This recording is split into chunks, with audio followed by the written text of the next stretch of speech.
In the world of luxury perfumery, few ingredients are surrounded by more mystique and more industrial complexity than Bulgarian Rose Otto. Behind the delicate scent that fills high-end fragrances lies a production chain built on early morning harvests, intense labor, enormous material waste, and a distillation process so demanding that only a few regions in the world can execute it perfectly. Today, you'll follow the entire journey of this oil, from tens of thousands of fragile rose petals to a single gram of pure essence. And what you'll see is far from the romantic image sold by luxury brands. Every drop of Bulgarian Rose Otto begins long before machines or laboratories. It begins in fields where workers arrive before sunrise, not for aesthetics, but because the chemical composition of the rose changes with heat. A few degrees more, and the oil partially evaporates, reducing yield. Workers often move quickly through rows of Rosa damascena, removing each bloom with practiced precision. A single person can pick up to 10 to 12 kilograms per morning, but this is still nowhere near what the industry needs. To produce just 1 kilogram of Rose Otto, factories require 3 to 4 tons of petals. That means tens of thousands of flowers, collected manually, in a narrow time window, for a small amount of oil. And this is where the first disconnect with luxury begins. The process looks artisanal, almost romantic, but it's in fact a race against time, temperature, and decay. Once picked, the flowers immediately start losing key aromatic molecules. So the petals are packed and transported as fast as possible. Inside the trucks, humidity builds up, temperature rises, and the flowers begin to ferment if delayed even 1 hour. Factories often receive several tons every morning, and each load must be fed into the distillation line almost instantly. The scent associated with luxury perfumes is now just biomass, a perishable raw material that must be processed fast before it chemically collapses. Upon arrival, the petals are weighed, inspected, and immediately dumped into massive steel distillation vessels. Workers shovel them into the system in almost rhythmic cycles: load, compress, seal, start, steam injection. Most factories operate continuous lines, meaning the roses never truly stop moving. In luxury advertisements, everything looks calm and isolated. But in reality, industrial halls are hot, loud, metallic environments full of high-pressure steam lines, boiling condensers, water pumps feeding thousands of liters per hour.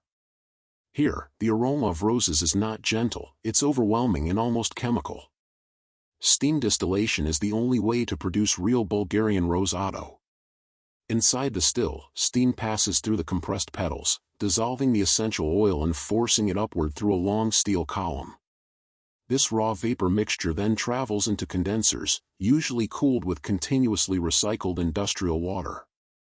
After condensation, the liquid looks nothing like an essential oil. It's a cloudy mix of rose hydrosol, water, trace waxes, extremely small droplets of the precious Otto floating on top. This is only the beginning. Because Bulgarian Rose Otto contains heavier components, especially waxes and long-chain molecules, it doesn't fully separate. So factories often repeat the entire distillation, sometimes 2 or even 3 times, to refine it. The more the industry tries to increase yield, the more energy it consumes. Steam boilers burn through enormous amounts of fuel.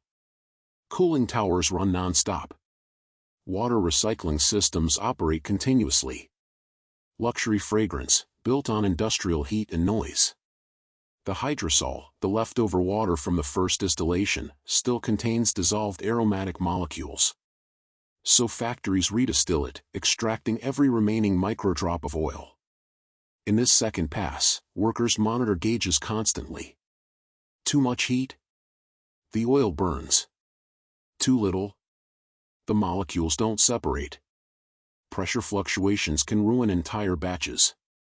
It's an industrial ballet that requires trained technicians, precise timing, chemistry knowledge, constant mechanical maintenance. This stage is rarely shown in documentaries, because it reveals the truth. Rose Otto is not a gentle craft.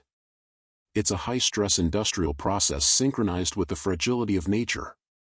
After hours of boiling and cooling cycles, the oil finally begins to collect on the surface of the hydrosol. Technicians skim it manually using specialized glass tools, because even minor contamination affects its price. The quantity is shockingly small. From a truck full of petals, the result may be 20 to 40 grams of Otto in early batches. 100 grams on extremely good days.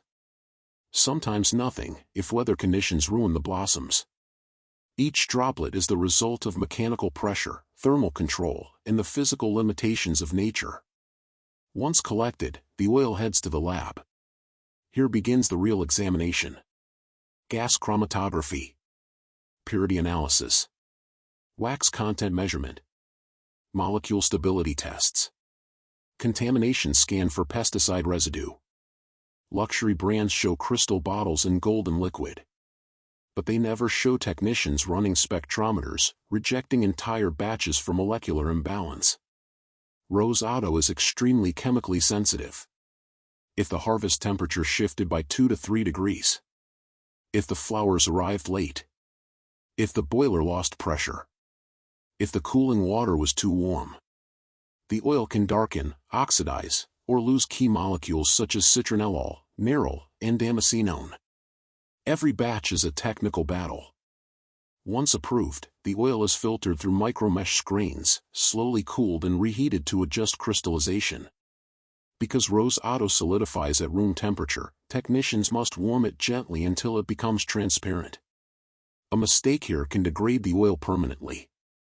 Filtration, temperature control, and microaeration are essential to prevent wax separation, cloudy appearance, oxidation. This is the moment the oil finally starts to resemble a luxury ingredient, but only after hours of industrial treatment. The final product is measured in milliliters, not liters.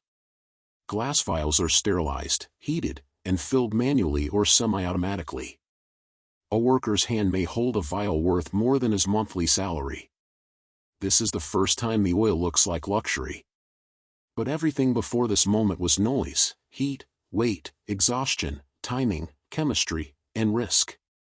The beauty consumers smell didn't come from romance.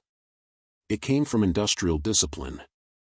This is the ironic truth behind Bulgarian Rose Otto. It begins with delicate flowers, but survives through industrial machinery. It is marketed as natural purity, but produced through high-energy, high-pressure systems. It symbolizes luxury, while requiring tons of raw material, dozens of workers, and entire ecosystems. Luxury fragrance doesn't exist without industrial extraction. And Bulgarian Rose Otto is the perfect example of how nature is transformed, not gently, but mechanically, into one of the most prestigious oils in the world.